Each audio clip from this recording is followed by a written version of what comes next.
Hi guys! Welcome to my vlog. So ayan, magre-revamp tayo ng sobrang kulot.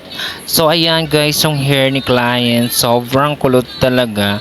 Virgin hair po yung kanyang buhok at first time niya talaga magpa-revamp.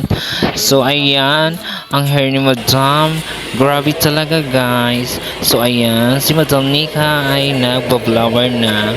So unang gamot po na in-apply ay binabad ko siya ng 3 to 4 hours. Tapos ito na ang kanyang resulta ng unang gamot. O diba, super shiny guys. So ayan, super ganda ng kanyang buhok. So hindi pa yan tapos. After nun, so naglagay na tayo ng neutralizer.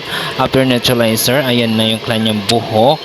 Ay in-applyan ko na rin yan dyan ng Brazilian. So blower ko na siya guys. Kung mapapansin niya is kumikintab ng kanyang hair. So ayan, super bagsak siya guys. So ayan guys, ayan. So ayan na po guys, nung na-blower na siya ng Brazilian, wala pang plancha yan guys. So ayan. So ayan na guys, nung natapos na plancha rin yung kanyang buhok, ay pinutulan ko at rinim ko na rin yung kanyang buhok. O diba? Super ganda at ipaplansya ko na rin dyan.